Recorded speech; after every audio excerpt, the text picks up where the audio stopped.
Oi gente, tudo bem?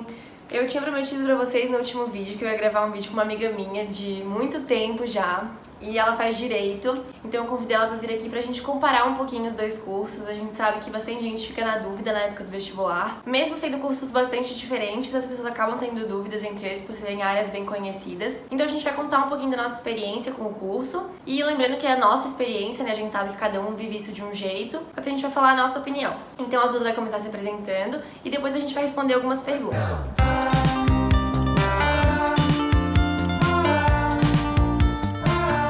Oi gente, tudo bem? Meu nome é Maria Eduarda, eu tenho 22 anos e eu tô na 9ª fase do curso de Direito, já indo pra 10ª, quase terminando o curso. Eu escolhi Direito basicamente porque eu não sabia o que eu queria fazer quando eu saí do terceirão, mas eu tinha uma vivência muito grande na minha rotina, porque os meus pais são advogados, então eu via muito a rotina de um advogado, de um escritório de advocacia. Eu acabei me interessando, mas hoje eu amo e eu super me encontrei no curso de Direito. Então a primeira pergunta é qual o conteúdo do curso. Eu vou começar falando sobre medicina. O curso ele é dividido em 3 ciclos. Primeiro o ciclo básico, depois o ciclo clínico e depois o internato. No ciclo básico são as matérias iniciais, aquela parte que o pessoal se decepciona um pouco com a medicina porque acha que não é bem aquilo que queria, porque a gente fica muito na parte mais teórica. Então fisiologia, anato, que é a matéria que todo mundo geralmente mais gosta por ter o cadáver e tal, ou às vezes as pessoas não gostam, né? E aí tem genética, bioquímica é o terror do ciclo básico. Aí depois no ciclo clínico as coisas começam a melhorar, então a gente começa a ter matérias mais interessantes, como endócrino, cardiologia, pneumo. E aí no internato é a parte mais esperada do curso, que é a que eu tô agora, que todo mundo ama, que é quando a gente realmente tem as práticas. A gente tem práticas de todas as especialidades, então tem prática de cirurgia,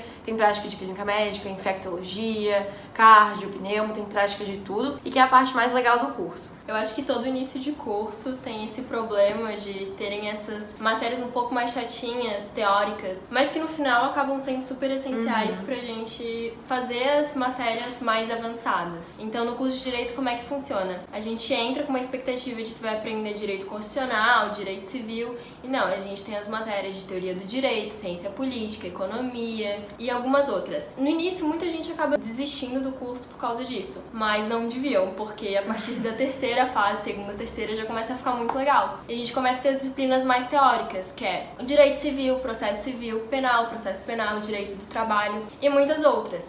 E mais no finalzinho do curso, acho que a partir da 6ª fase, a gente começa a ter as disciplinas de PPD, né? Na minha faculdade é assim, PPD e ESAGE. O PPD é a pesquisa e prática em direito. Então é uma oficina de elaboração de peças jurídicas, onde a gente aprende a fazer petição inicial, contestação, e depois, no PPD 3, você consegue determinar qual especialidade você quer seguir. Se é PPD de civil, PPD de penal, PPD de direito público, daí você consegue ter uma noção do que você quer fazer depois da faculdade, porque você só faz peças mais focadas naquela especialidade. Não sabia disso. É bem legal. Não sabia. E o ESAGE, ele é o Escritório de Atendimento Jurídico, que a gente acaba atendendo pessoas de baixa renda. Todas as universidades de Direito geralmente têm esse ESAGE, Escritório de Atendimento. E é muito legal, porque você consegue escolher o núcleo que você quer. Então tem um núcleo de civil, penal, muito parecido com o PPD. Então você já começa a sua caminhada no escritório de advocacia. Então o ESAGE é isso, a gente elabora as peças dessas pessoas, acompanha todo o processo junto com o professor supervisor. E é isso, a gente tem essas matérias mais práticas no direito e as mais teóricas. Então a segunda pergunta, como que é o dia a dia? O dia a dia no curso de medicina ele é integral, então eu tenho aula geralmente das 8 da manhã às 5 da tarde. A gente tem em média 2 períodos livres por semestre. Agora eu só tenho um, mas a gente fica então das 8 da manhã às 5 da tarde em aula. Tem alguns períodos que tem aula prática, geralmente, a média de 2 períodos de aula prática por semestre, mas a maioria dentro da sala de aula mesmo, então com aquela aula expositiva, com slides, o professor explicando e tal. E fora esse período integral, a gente pode fazer estágios por fora. Geralmente esses estágios começavam entre as 6 da tarde e as 8 da noite, e alguns acabam entre 10 e meia-noite e outros acabam 6 da manhã, então às vezes a gente já tem que ir virado pra aula sem dormir, ou às vezes dá pra dormir no hospital mesmo. Mas esses estágios são opcionais, mas é muito legal fazer porque acrescenta muito, não só pro currículo, mas também pra nossa vida prática. Eu sempre fui de fazer muitos estágios, do ano passado mesmo eu peguei 2 estágios ao mesmo tempo, então assim, dormia em casa, sei lá, 3 vezes por semana. Em que fase tu começou teu primeiro estágio? Eu comecei a fazer o primeiro estágio na terceira fase. Meu primeiro estágio foi de neurologia no Hospital Celso Ramos, aqui em Floripa. E aí foi um estágio de férias, porque a gente tem como fazer estágio nas férias também e letivo. Os letivos são esses que são em horários diferentes dos horários das aulas. E os de férias, daí geralmente são o dia inteiro, então um horário de 12 horas, daí geralmente entre 7 da manhã e 7 da noite, 8 da manhã e 8 da noite. Ou pode ser um só período, mas é muito legal e acrescenta bastante fazer estágio. E aí o dia a dia é praticamente assim, é em aula, aula prática e estágio. Os estágios não são pagos, tá? Só pra entenderem que o estágio é uma coisa extracurricular e a gente faz geralmente pelas ligas acadêmicas, que são um conjunto de alunos que se juntam e pegam um professor orientador e aí conversam com hospitais parceiros, com clínicas parceiras pra gente fazer os estágios lá e não são remunerados, então a gente faz tudo de graça e fica lá ajudando. Uma determinada liga, né? Tipo, liga da dermatologia. E aí tem ligas de tudo, tem liga de dermato, liga de cirurgia plástica, eu faço parte da liga de cirurgia plástica e da liga de patologia. E aí a gente tem estágio na liga de cirurgia plástica, a gente tem estágio letivo e estágio de férias também, então mas nenhum é remunerado, gente, não conheço nenhum estágio que seja remunerado em medicina, então tudo de graça mesmo. Direito é um pouquinho diferente, gente. É remunerado pelos estágios que a gente faz. Mas então, como funciona a rotina de um estudante de direito? Então, no início do curso, eu fazia minha faculdade da manhã. Então, eu fazia das 8 às 11h30, com meia hora de intervalo. Logo eu já ia pra casa almoçar e começava o estágio da 1h30 às 6h30. Então eram 5 horas de estágio no escritório de advocacia, eu também entrei na terceira fase. Eu queria ressaltar que é muito importante começar estágio desde o início da faculdade, porque a gente consegue ver na prática o que a gente tá aprendendo em sala de aula. Então às vezes tu tá lá vendo o professor colocar todo o processo civil no quadro, desde a inicial até a sentença, e tu fica assim, meu Deus, o que é isso? Eu não tô entendendo nada. E quando tu começa um estágio, tu começa a ler um processo e tu vê que realmente, nossa, aquilo faz sentido, sabe? Então é muito importante começar estágio no momento que te derem oportunidade para tal. Eu acho que tanto no direito quanto na medicina é bem importante começar cedo pra já começar a se motivar e já começar a aprender mesmo, né? Porque acho que na prática aprende muito mais do que na teoria. Com certeza. Os estágios duram 4 horas, 5 horas ou 6 horas, depende de onde você vai fazer o estágio. E você pode fazer em iniciativa privada, que é escritório de advocacia, você pode fazer em órgãos públicos, na prefeitura, na procuradoria, na promotoria, você pode fazer na justiça comum, na justiça do trabalho, e é isso. Na medicina, os estágios geralmente duram 6 horas, 5 horas, 8 horas, 10 horas, não tem muito um padrão, assim como a gente não é remunerado, depende do que o hospital aceitar, depende do que a liga se propor ali a fazer. E a gente ganha remuneração pra trabalhar, graças a Deus. Aqui não, aqui a gente trabalha de graça mesmo. Não, gente, mas assim, ó, é algo muito insignificante perto do tamanho do conhecimento que você vai obter. Então, por exemplo, comecei meu primeiro estágio, não ganhava nem um salário mínimo. Eu acho que a maioria dos estágios no escritório é assim. Em órgão público você consegue ganhar ainda mais. Eu acho que a maioria, assim, dos tribunais no país pagam entre R$1.000. Então é um valor ok, muito legal pra você ter aquela vontade de, né, ganhar um dinheirinho e conhecimento ao mesmo tempo. Isso vai agregar muito na nossa profissão. A próxima pergunta é: qual é a duração do curso? Então, medicina dura 6 anos, como eu falei, 2 anos de ciclo básico, 2 anos de ciclo clínico e 2 anos de internato, totalizando 6 anos de curso. E aí, quando acaba o curso, a gente tem a opção de fazer outra prova, que é a prova para residência médica, que é pra se a gente quiser ser especialista em alguma coisa. Então, tem as opções de clínica médica, cirurgia geral, aí depois de fazer essa, você pode fazer cardiologia, endócrino, cirurgia plástica, cirurgia vascular, e tem uma infinidade de coisas que você pode escolher, mas não é obrigatório fazer residência, só faz quem quer. E se você não quiser fazer, tem algumas opções de trabalho que você pode seguir.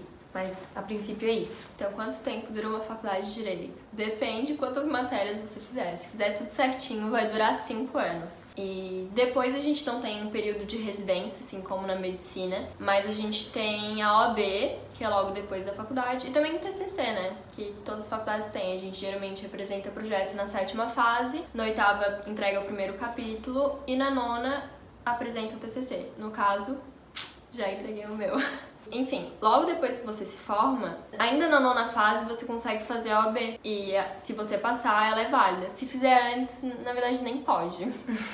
Então você pode fazer na 9ª, na 10ª e também depois quando se formar. A OAB, ela é dividida entre 2 fases. A primeira fase tem 80 questões. É um conjunto de todas as matérias que você teve ao longo da faculdade. Na primeira fase, você precisa obter a aprovação de 50%.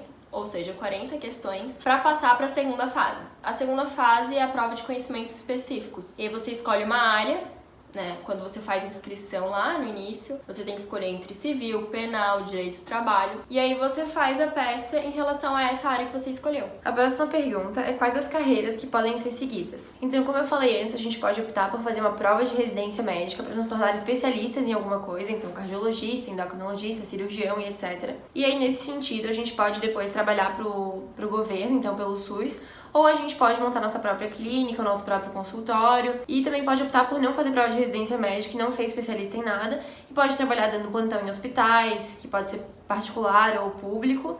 Pode também trabalhar em unidade básica de saúde pelo SUS, também não precisa ter especialidade, ou pode ser médico de família e comunidade, mas medicina de família e comunidade também é uma residência médica e também tem que fazer prova antes de começar. Mas é basicamente isso, assim, acho que a principal escolha quando a gente sai do curso é decidir se a gente quer fazer uma especialidade ou não. E também não é obrigatório fazer logo depois que sai do curso, a gente pode, cada pessoa opta no que for melhor naquela situação, então eu posso sair do curso e já fazer a prova, ou posso sair do curso, trabalhar durante um tempo e depois fazer a prova, isso vai de cada um. Bom, no direito você pode basicamente seguir iniciativa privada ou pública. Então você se forma, pode virar advogado, ter o seu próprio escritório ou ser associado de algum outro. E na carreira pública você tem diversas funções que você pode seguir. Então você pode ser juiz, pode ser promotor, procurador, professor universitário, enfim, o bom do direito é que ele abre muitas oportunidades. Então, até se você se forma no direito e não ficou satisfeito, não quer seguir essas profissões que envolvem o judiciário, você pode fazer muitas outras que são extrajudiciais. Então, às vezes, um advogado em direito imobiliário, por exemplo, ele não vai precisar do judiciário para atuar. Ele simplesmente faz contratos. Então, isso é muito legal. Você pode também trabalhar em diversas profissões de forma extrajudicial, e inclusive também não fazer algo relacionado ao direito, porque o bom é que quando você se forma no direito, você conhece basicamente todos os seus direitos como cidadão. Então é um curso super completo e importante para a sua vida. A última pergunta, então, é se investir em uma especialidade faz diferença. Na minha opinião, faz bastante diferença, porque hoje em dia tem cada vez mais médicos, cada vez mais pessoas se formando. Se eu não me engano, acho que 32 mil médicos novos se formam por ano, então é bastante gente. E acho que fazer uma especialidade te diferencia do mercado, não só pelo mercado, mas também por ti mesmo, sabe? Acho que a gente sai muito cru da faculdade, a gente tem os 2 anos de prática ali do internato, mas a gente sempre tá supervisionado por algum professor. Então a gente nunca atende completamente sozinho. Tu vai atender o paciente, vai passar o caso pro teu professor, ele vai te ajudar na conduta, vai te ajudar no diagnóstico, ele vai ter a assinatura dele, o carimbo dele. Então eu acho que é bom a gente ter mais um tempo para aprender, mais um tempo pra gente se especializar, para melhorar os nossos conhecimentos, ter mais tempo pra gente realmente aprender algo e nos tornar melhor naquilo para poder proporcionar o melhor pro nosso paciente. Então eu acho que especialidade eu com certeza vou fazer, porque eu acho que hoje em dia, assim, em questão de tudo, sabe? Eu acho que quanto mais a gente se aprofunda em um assunto, melhor a gente fica. Então por isso que eu acredito que a residência seja essencial, não é obrigatório, mas eu acho que é essencial para quem quer fazer uma boa carreira. Eu acho que no início, assim, antigamente era muito assim. Tinham médicos que faziam tudo, advogados que faziam tudo. E era normal, você conseguia viver super bem só fazendo isso. E não exigia muito esforço. Mas hoje é essencial em qualquer profissão ter uma especialidade. Então, tanto na medicina como no direito, em qualquer outra, é muito importante. Porque hoje um advogado generalista, ele acaba ficando para trás. Porque muitas pessoas especializadas simplesmente não vai ter espaço para aquela pessoa que faz tudo. Então agora eu vou fazer umas perguntas de medicina pra Duda e vamos ver como é que ela vai se sair. A primeira pergunta é: o que significa icterícia? Uma doença de pele. Não tá de todo errado. Icterícia é quando a pessoa fica amarela. Daí esse sinal a gente chama de icterícia. Eu sei, me falaram esses dias sobre isso. Eu até pesquisei no Google, como é que eu esqueci, gente? 2. Qual o nome do médico que cuida do rim? Sei lá. Nefrologista. Qual o significado de patognomônico?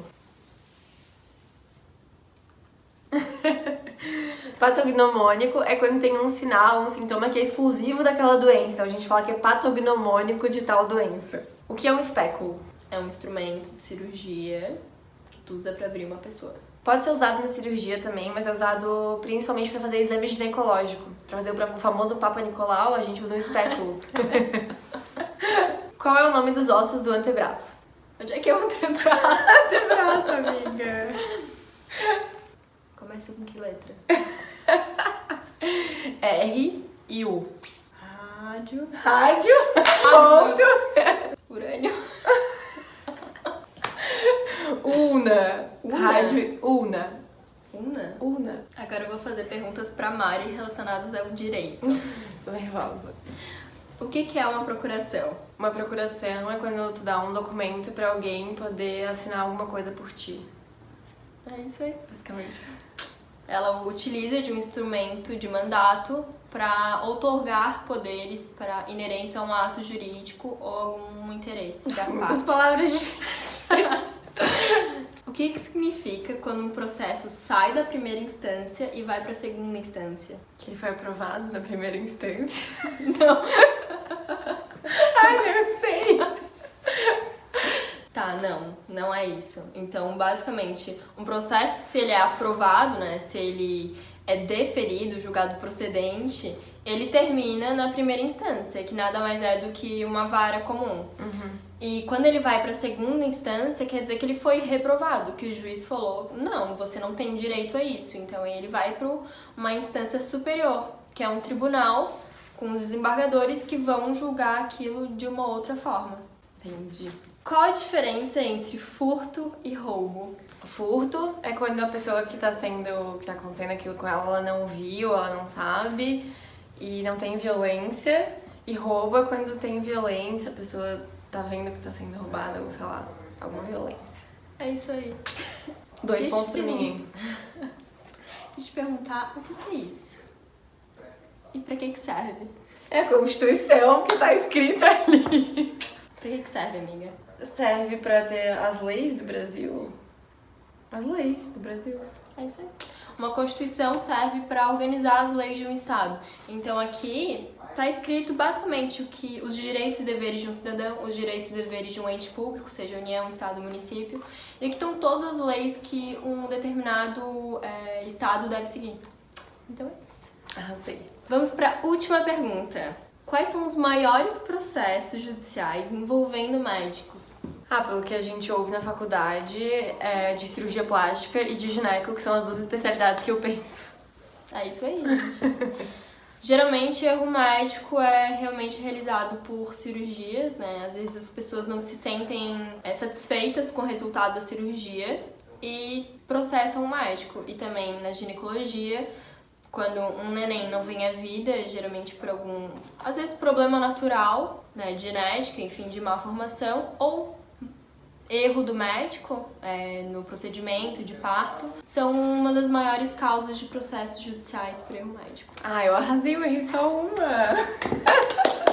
Gente, então a gente espera que vocês tenham gostado do vídeo. A gente contou um pouquinho da nossa experiência, né? Vocês podem ter opiniões diferentes, mas espero que tenha ajudado vocês. Se tiverem mais alguma pergunta, podem mandar pra mim ou pra Duda, que a gente vai responder com muito prazer. Se quiserem mais algum vídeo com a Duda aqui no canal, podem me mandar também, que eu chamo ela de novo. E é isso, deem um like, se inscrevam no canal. Eu não sei onde fica aqui, mas é isso aí. Aqui se inscreva no canal. Se inscreve por aqui, curte, comenta. Segue a gente lá no Insta também, que a gente tá postando bastante conteúdo legal por lá. E é isso aí.